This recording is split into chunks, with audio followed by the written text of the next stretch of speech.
Hi, everyone. Thanks for joining us today for this webinar on navigating relationships during the COVID-19 pandemic. My name is Emily Scahill. I'm the Manager of Public Education and Awareness at MHA's National Office, and I'll be moderating today's webinar. Some notes before we get started. We are recording this, and I will send the recording and slides out to all registrants within the next week, and you'll also be able to find them archived on MHA's website at mhanational.org/MHA-webinars. We don't offer CEUs, but if you would like a certificate of attendance, we do have a form for you to request one. I will post the link to that form in the chat, and it will also be included in the follow-up email. And last but not least, we've built in some time for a Q&A at the end. So post your questions in the chat box throughout the presentation.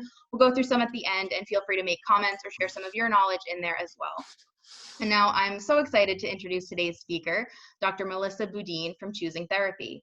Dr. Melissa Boudin is a clinical psychologist and is currently serving as the clinical director for Choosing Therapy, an online therapy platform that is making psychotherapy more inclusive and accessible. Previously, she has over a decade of experience in private practice and community mental health and preventative care. We're so excited to have her with us today, and with that, I will turn it over to Dr. Boudin. Fantastic. Well, I am excited to be here. Thank you so much for that amazing introduction. And I'm really excited to be here today and to share with you all.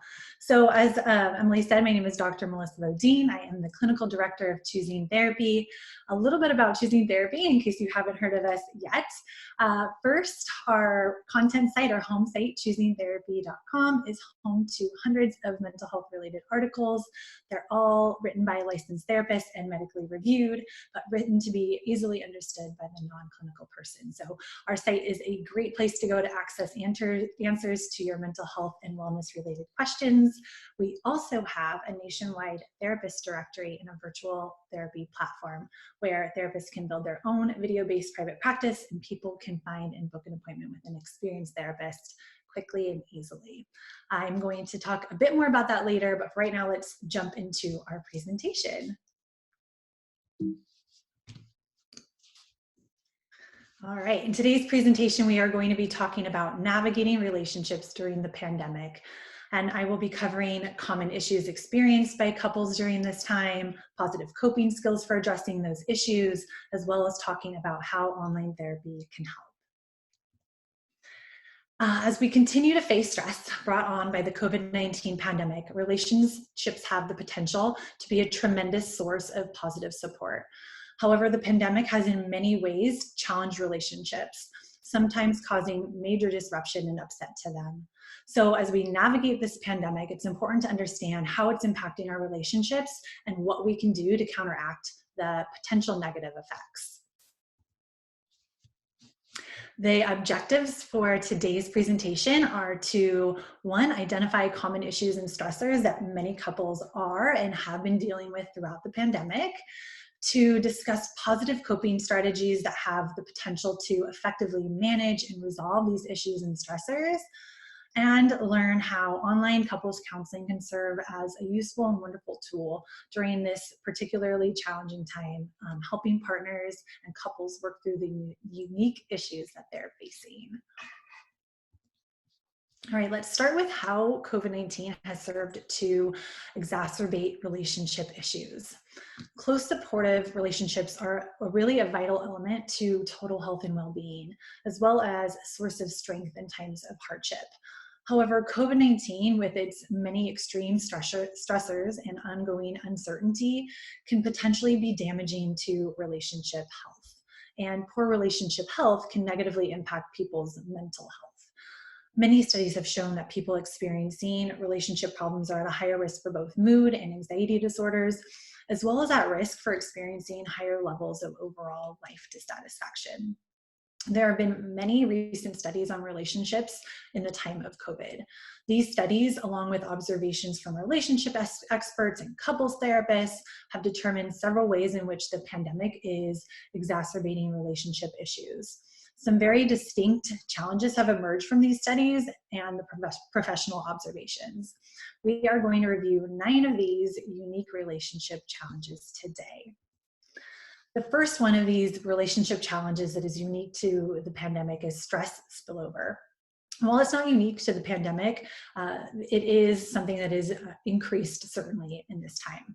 Stress spillover is a concept that captures the impact of outside stressors on relationships. Studies have repeatedly shown that outside challenges negatively affect relationships and the way that people function in them. For instance, when we're faced with stressful situations, people tend to have fewer positive interactions in their relationships and engage in more negative and divisive behaviors. Think of when you're really, really stressed at work, how that spills over into your relationships. With the pandemic, there is a chronic and intense daily stressor that we are all dealing with, and that is interfering with the way that people perceive and interact in their relationships. That stress spillover is present every day and is now chronic. The next is simultaneous stress. Often in relationships, there is a balance. Commonly, one partner may be under unusual stress while the other is not. This means that typically one partner is in a position to nurture and support the person who's experiencing more stress. The coronavirus-induced crisis, however, has disrupted this balance so that both partners are at the same time likely experiencing significant stress, and this leaves less room for either person to be in a position to nurture or support the other. It's largely survival mode. Compounding this challenge is the fact that this is not a short-lived situation. Couples are experiencing simultaneous stress on an ongoing basis with an endpoint that still remains uncertain. And that certainly has a negative impact on relationships. Another relationship challenge that is coming up is social isolation. The widespread and long-standing isolation orders that have been brought about by the pandemic have decreased many opportunities for meaningful connection and interaction, and a sense of loneliness is permeating lives.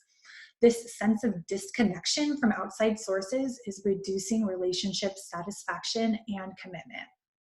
Social isolation is also creating an often unwelcomed sense of monotony for many couples. People no longer have outside separate interactions, which means that people in a relationship only have each other for daily interaction. With this comes a lack of variety. There are no interesting, unique stories or sharing of different daily experiences to bring home and share with each other. Couples are also struggling to even get out of their homes to do the activities that they normally do, like going to the gym together or eating out together. This monotony and then also a lack of ability to engage in activities that you as a couple typically find joy in can be very taxing on relationships. Another relationship challenge that is coming up, financial strain. Financial issues are one of the top sources of relationship conflict. Job loss or reduced hours and financial struggles have certainly increased because of COVID-19. The pandemic has also caused massive economic disruption across the globe. Money issues, which are already a common source of conflict for couples, have increased significantly because of the coronavirus situation, which adds an additional layer of stress onto relationships. Let's talk about health anxiety. At its core, COVID-19 is a health crisis. The virus is threatening health, livelihoods, and life itself. Medical concerns have become a part of many couples' discussions and decisions, as worries about their own health and the health of loved ones are keeping couples on edge. Caring for sick loved ones, too, can become a source of relationship stress, especially when one partner must perhaps break isolation orders to do so, possibly exposing themselves or their partner to the illness. So this is just another relationship challenge that people are experiencing. Another is disruption of household responsibilities and childcare. On a typical basis, while living together and maintaining a relationship, people must frequently balance new responsibilities and ways of living. It's something that we're used to doing. However, in the age of COVID, this need to find new balance has been amplified drastically and is happening with far greater frequency. We're constantly having to rebalance responsibilities. Zoom meetings and work projects are coinciding with household responsibilities. If you happen to be a parent, caring for children and helping your kids juggle their responsibilities in this new way of living is also common. When both couples have work responsibilities, deciding who is going to help with the kids with schooling, who is going to prepare meals, who is going to clean and do the laundry, and when exactly all of that is going to happen adds another layer of stress onto relationships. Another relationship challenge Challenge: communication. Maintaining open, positive communication can be difficult in relationships strained by COVID-related problems. Stress, anxiety, and tensions are high, often resulting in emotional reactions and arguments. People who are just trying to survive may find the idea of intimate communication and showing vulnerability with their partner to be difficult, and that's understandable. Due to this, many couples are finding that they're withdrawing from each other emotionally as they're just trying to juggle all of the pandemic-related challenges. Deep, intimate conversations are often being replaced with short, sometimes tense conversations about practical matters of living. There's a shift from intimacy to survival, and that can certainly be negatively impactful to our relationship. Trust issues around the pandemic, another challenge. COVID-19 and its related regulations have been a source of tension, or become a source of tension and disagreement among some couples.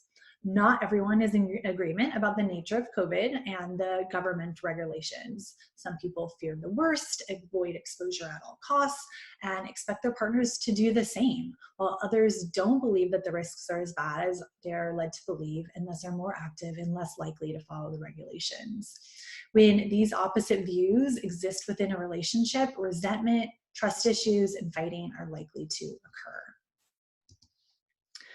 I'm going to talk about one more relationship challenge, and this is a big one: boundaries. Healthy boundaries are important in all relationships. They allow each person to have a sense of themselves as individuals so they can function well within their relationships. COVID-19, however, has disrupted healthy boundaries in many ways.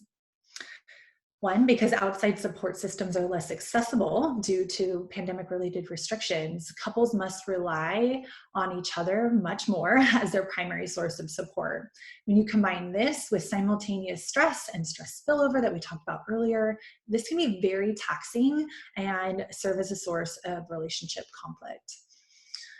Another way boundaries are being impacted: when both individuals are home together constantly, there's a lack of personal space and privacy.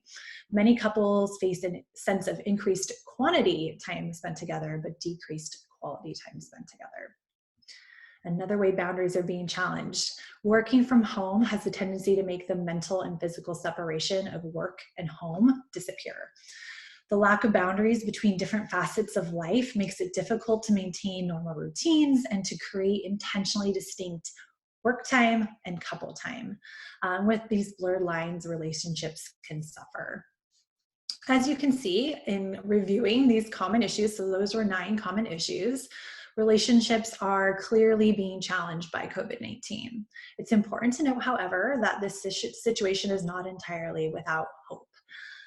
Relationship conflict during the pandemic is certainly prevalent, but not a given. Yes, there are studies that indicate that some couples are reporting increased relationship stress. However, there's also studies indicating that some couples are experiencing increased connection and an increased sense of togetherness. These studies are providing a framework for how to maintain a healthy relationship during the pandemic. So, using these studies as a framework, we're now going to cover 10 tips for maintaining a healthy relationship at home during the pandemic. As we discussed earlier, close supportive relationships are valuable resources for health and well-being. The quality of someone's relationship with their partner, not just simply being in a relationship, is directly tied to their mental health. So using these 10 tips can serve to foster closeness with your partner and help in maintaining a healthy relationship while you're at home together as the pandemic continues. Our first tip: discover ways to support each other. Support involves awareness of each other's reactions, thoughts, and feelings, as well as recognizing and understanding that words and behaviors are right now often impacted by the ongoing stress of the pandemic. Instead of taking your partner's words or actions personally, which can be hard to do, and reacting to them with irritability or criticism, try instead taking a moment to pause and take a deep breath, taking a moment to reset so you can approach them with openness, flexibility, empathy. It may help to mention to your partner that you recognize they seem stressed or upset and ask what would be helpful for them in that moment. When you both agree to approach each other in this way, you foster support and connection rather than disapproval or opposition.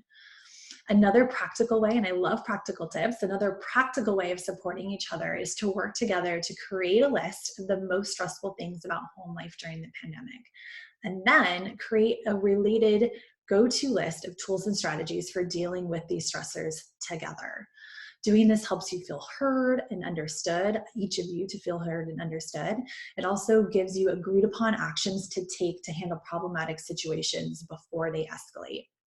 Approaching stressors as a team who seeks to help each other get through them together is good, not only for your relationship, but also for your individual mental health.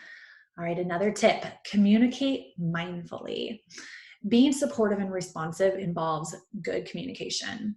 Active listening is crucial. This means being mindful with each other, being fully present as you talk to each other, or generally just spending intentional time together rather than being distracted or trying to multitask. Again, I know these things are hard, but it's about progress, not perfection.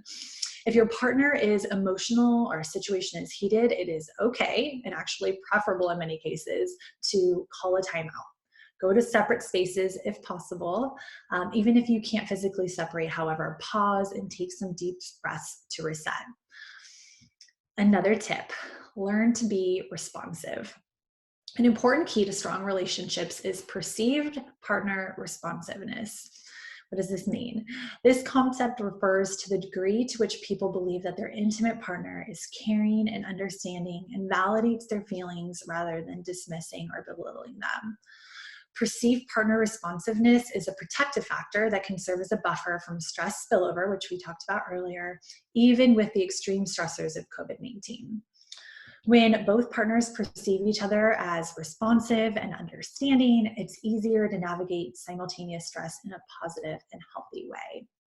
There was actually a recent study done on this concept, and the study examined how couples can more deeply connect during COVID. It found that merely spending time together is not enough to foster deep connection. In the study, participants either watched a movie together and participated in a discussion about the movie, or they were part of an activity with their partner in which they learned awareness, courage, and love. The couples who watched the movie together had only a 2% increase in their sense of closeness, whereas those who practice awareness, courage, and love increased their connection by 23%. So what does this mean, right? I want to talk a little bit more about the concept in practical terms. You can apply the principles of acceptance, courage, and love in your own relationship to foster a deeper connection by applying some of the techniques that were used in the study. The first one, improve your eye contact. Looking at each other and maintaining eye contact with one another is more responsive than looking elsewhere, especially at a phone or another screen while talking to each other. These are little things you can do that make a very big difference in your relationship. So practice that today, improving your eye contact. That's probably one of the easiest things to do. Open your hearts. Talk about your relationship and its best moments. It's okay to take time to reminisce about fond memories and also to make plans for goals you want to achieve together, both now and post-pandemic. Another tactical tip here, make responsive listening a priority. Have regular check-ins and conversations where you each share your concerns. Simply listen and ask how you can be supportive. You don't have to try to fix problems on the spot. Listening is key. Accept each other. Know that stress and anxiety are high right now and approach each other with kindness and understanding. Avoid taking reactions personally and let go of expectations for your partner to act in a certain way. As much as you can, work to replace criticism with compassion. So those are for acceptance and love and courage. Another tip. This is tip number 4, develop a routine together. The pandemic and its related restrictions, work and life changes have thrown everyone off balance, as familiar and comfortable routines have largely been interrupted. So to reduce stress and return a sense of calmness or order to your household, it's important to work with your partner to create structure and routine to the best of your ability, and recognize that each day will not be perfect. Routines, though, provide a sense of regularity, and your shared responsibilities will become much less stressful when you develop a workable structure for them together. As you develop or redevelop, probably constantly, your COVID-19 routine, be sure to purposely include daily opportunities for self-care. The stress of the pandemic makes self-care incredibly crucial and critical to your well-being, but it's also very easy to move that to the bottom of your never-ending to-do list. Carving out intentional time for breaks for self-care during the day, though, will help you maintain positive mental health in spite of the pandemic and its stressors. Next tip, tip number 5, establish boundaries. As I mentioned previously, one of the most difficult challenges of living together constantly is the lack of boundaries. Another recommendation is to make space and time for each of you to have some alone time each day. Again, do this to the best of your ability. Progress, not perfection. Also, limit your workday. When working from home, it's very easy to blur the line between work and home. If possible, create a distinct workspace. Set reasonable time limits for work as well. No matter what your boundaries look like for you and your partner, because they're going to be different for everybody, make a pact to enforce these boundaries to the best of your ability every day. Tip number 6, and I love this one, make fun a priority. Okay, so the word fun and pandemic are not necessarily concepts that naturally go together, but this is why it's vital for your well-being and your health of your relationship to be purposeful and intentional about incorporating fun into your life together, because fun is important. You may not have access to what you normally do for entertainment, so this is a chance, an opportunity to come together to brainstorm new activities and ways to spend your free time. Create a fun things to do list, which can include new hobbies, new healthy foods to make and eat, and new areas to explore together. The key here is variety, to keep things as exciting as fun as possible, and to break the sense of monotony that isolation has certainly created. Instead of fixating on what you can't do, and this is important, instead of fixating on what you can't do, use this as an opportunity to feed your curiosity and discover new interests. All right, tip number 7, get out and experience nature.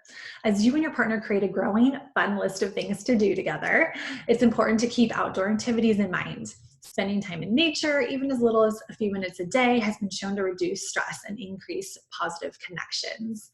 If you don't have access to the outdoors right now, maybe weather doesn't permit, there are ways to incorporate nature into your inside routine as well. Photos, artwork, even videos, anything that evokes for you and your partner a sense of calm or relaxation can work here. All right, tip number 8, stay connected to others.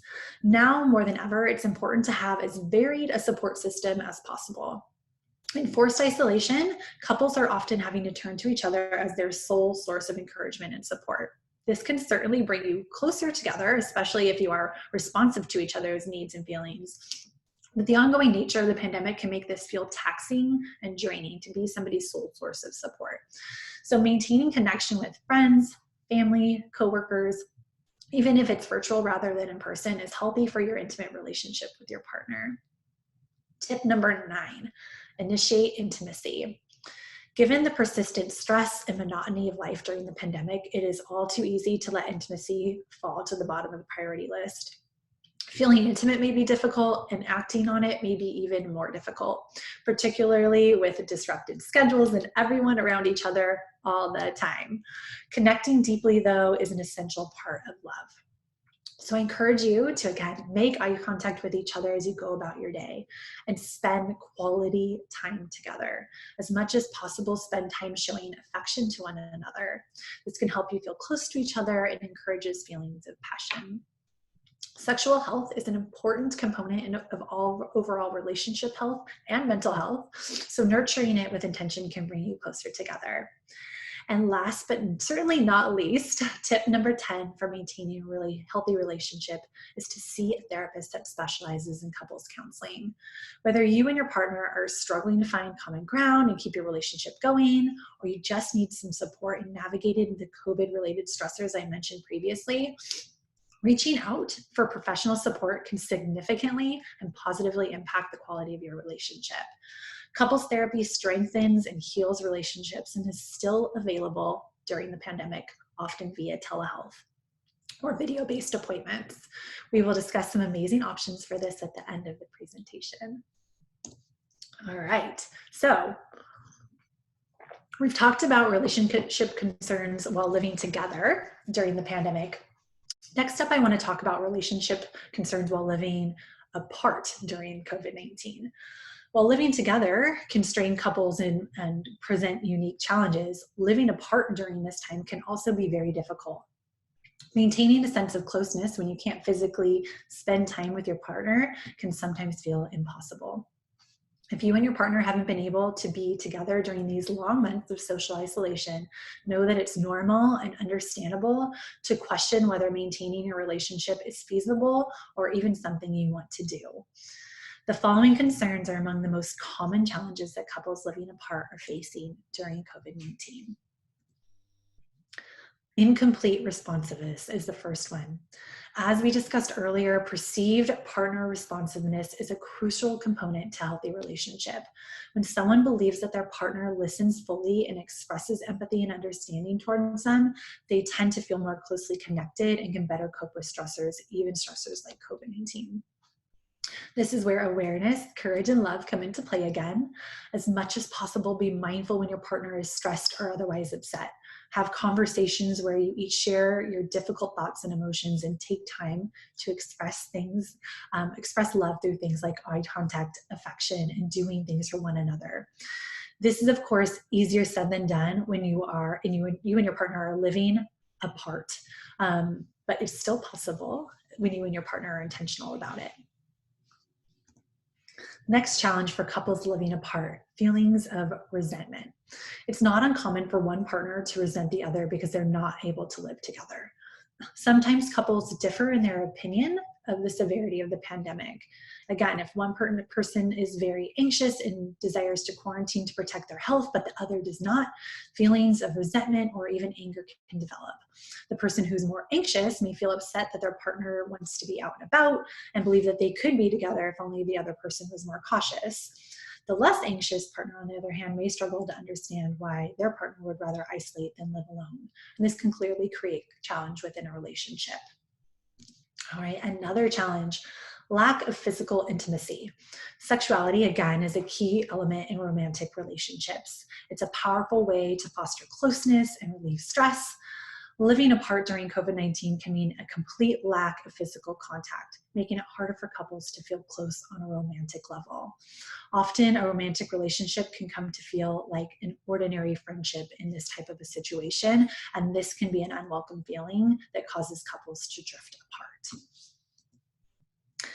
Now that we've discussed some of the challenges of living apart during COVID, let's review some tips to maintain a healthy relationship while apart during the pandemic. Physical distance during the pandemic does make the emotional closeness of a healthy relationship challenging. Nonetheless, you can still find ways to foster love and affection. So these are 6 tips for nurturing a romantic relationship even while living apart. All right, number 1, approach your situation and each other with acceptance. Much of what is happening to our lives right now is outside of our direct control. It's okay and realistic to have negative thoughts and feelings about living apart. Resisting the situation, though, or ruminating about how hard it is to be apart won't help the situation. This will only serve to keep you stuck in what's wrong and make it difficult to focus on each other in your relationship. Instead, work to approach the situation as a team. I know I've said this word a lot, team, and with acceptance as much as possible. Knowing and accepting that things are temporarily different can allow you and your partner to be more open to each other and the situation so you can find ways to enjoy things together even though you're apart. Tip number 2, build a strong foundation. The lack of opportunities for touch and physical intimacy while living apart is a big challenge presented for those, again, living apart during the pandemic. It does not automatically mean, however, that you will grow apart. In fact, it could be a really great opportunity to build your relationship around things that aren't physical. This can be an opportunity to get to know each other more fully. You can use video chats and phone calls as opportunities to share your hopes and your dreams and your goals. You can discuss options for your future together. Without the distraction of sex interfering, you may even find your conversations to be more meaningful. And you might also find that you feel more intimate and closer than you have before. Tip number 3. Be purposeful about perceived responsiveness. While being responsive is more challenging, certainly when apart, it is not impossible. You and your partner can have an open, honest discussion on the phone or via video chat and intentionally discuss what each of you needs and how you can be supportive and responsive to each other right now. Some couples find that regular video check-ins are helpful because via video, you can make eye contact, which encourages better listening and a sense of closeness. In your video check-ins, agree to make mutual support a priority and approach your conversations as opportunities to talk about the meaningful things or the things that you wouldn't just text to random friends. Another tip, this is number 4, expand your focus. Being responsive and sharing your negative thoughts and feelings is important in supporting each other and feeling like a couple dedicated to each other's well-being. The pandemic has created a high degree of uncertainty, stress, anxiety, and other negative experiences. But there is a lot more to our daily lives than COVID-19. Make sure your conversations are about more than just the pandemic. Focus on getting curious about each other. Discover what makes your partner feel happy, excited, alive. You can also work to make gratitude a priority, sharing what you appreciate about each other, as well as sharing what makes you feel grateful in general. This helps you keep a healthy perspective, not just about your lives, but about each other and your relationship. Tip number 5, foster a sense of adventure. I'm all about adventure. You and your partner might be isolated in your own homes, but technology does make it possible to still experience the world together. So I'm going to share some ideas for experiencing the world together through technology, which is a beautiful thing. First, many museums around the world are offering virtual tours. So you can plan a museum date with your partner, or you could both take the tour and afterward talk about your favorite parts. You can also enjoy nature together. You can plan to take a walk together simultaneously in different places and video chat along the way. Or you can plan a hiking date where you each hike a trail that's close to you. You can use video chat during the hike, show each other what you're seeing, or pause to call each other and share what you are viewing around you. Keep in mind that spending time together does not have to be an all or nothing experience. You can share activities and adventures together, even while apart. All right, tip number 6, learn and grow together. You can also use this time to discover shared interests and hobbies, or to learn how to do something your partner loves to do. So here are some activities to consider, and I love these. One is start a book club for 2. You and your partner can take turns selecting books that you want to share with each other. Read them together, either on your own or over the phone or video, and discuss it. Number 2, music lessons. Maybe you can both learn to play instruments together. You might want to learn to play the guitar or drums or a keyboard. You can purchase inexpensive instruments and find free videos on how to play them online. Learn on your own and then come together to share your progress. The last, kitchen adventures. Maybe you guys can cook or bake together, learning how to make new foods and then eating them together as a virtual dinner date. Maybe even combine this with your sense of adventure and have an outdoor picnic together, but in separate locations. So some fun and practical tips there for nurturing a relationship while living apart during COVID. Now, whether you're living together or apart, this is a difficult time. Even when you're following all of these tips and trying to thrive in spite of the pandemic, if you and your partner encounter challenges that you can't seem to work past on your own, I encourage you to consider working with a couples counselor to help with everyday problems or pandemic-related relationship concerns. Couples counselors know how to deal with your COVID-19 relationship concerns. What is important to note here is that while COVID may be a unique situation, the related stressors are not. Couples therapists have been working with couples to navigate these stressors for many, many years. It is just that the stressors are now exacerbated and felt on a much larger and more universal scale. Couple counselors are well equipped, though, to help you and your partner work through stressors, develop healthy coping and communication skills, and to help you thrive in the midst of everything life and the pandemic has thrown and is going to continue to throw your way. You do not have to struggle together alone. The goal of couples counseling is often to identify the heart of issues and to solve conflicts in safe and neutral ways. Therapists offer a safe, confidential, and non-judgmental space to do the work to improve your relationship. Therapists can help both couples living together and couples living apart to develop healthy coping skills and tools to get through this and future tough times.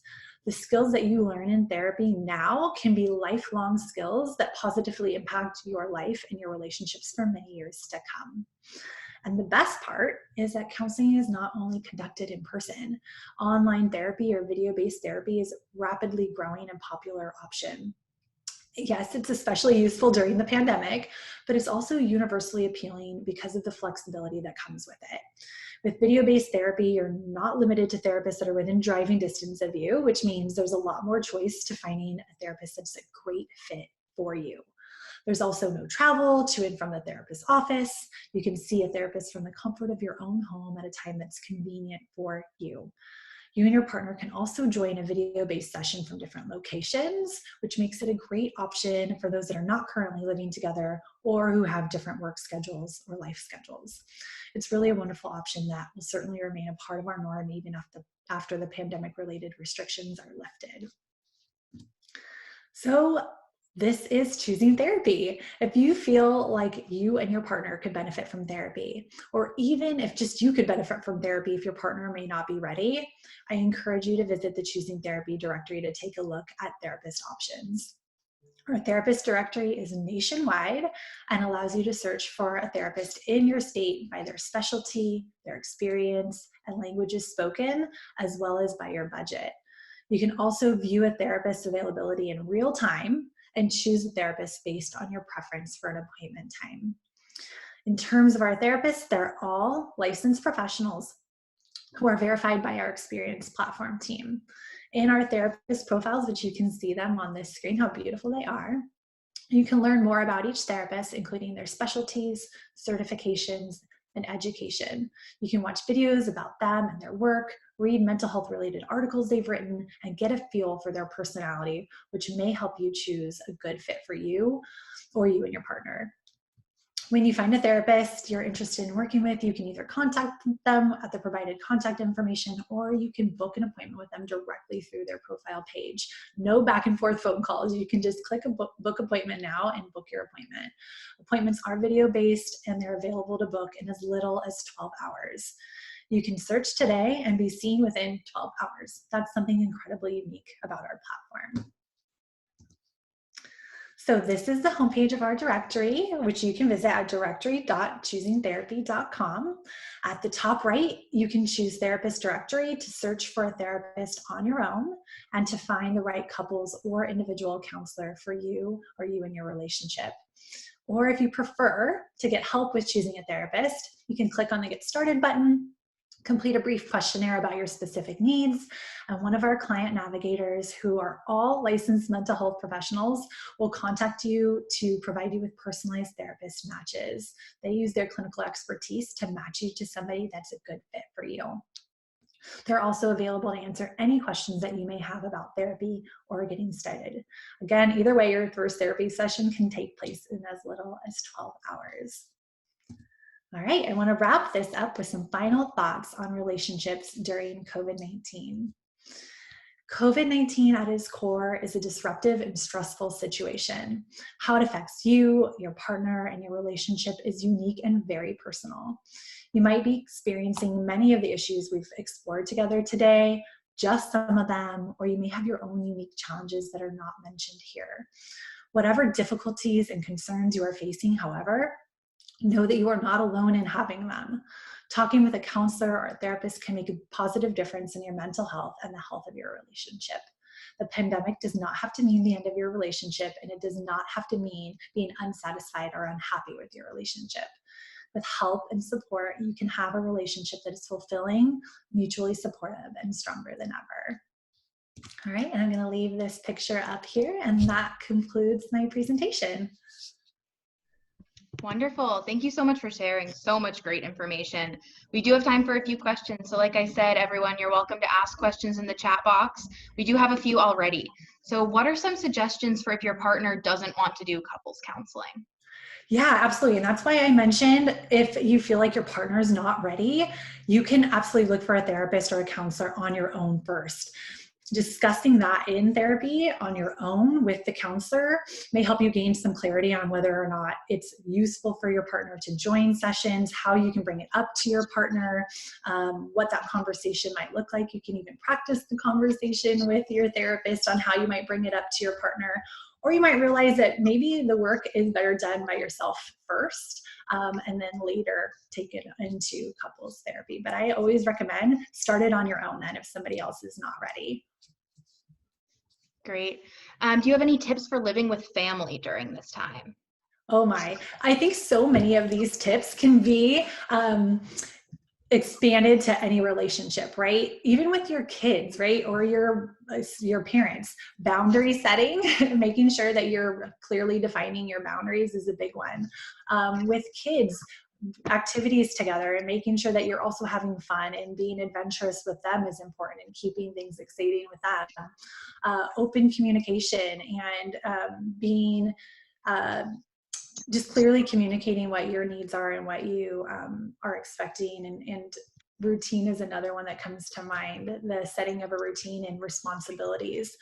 Make sure it's clearly defined who is in charge of what in the household, so that there is not conflict over who is doing what. So those would be some tips there. Great. And what about people who are thinking about therapy or couples therapy, but feel like nothing's really wrong? Like their relationship isn't struggling enough to go to couples therapy?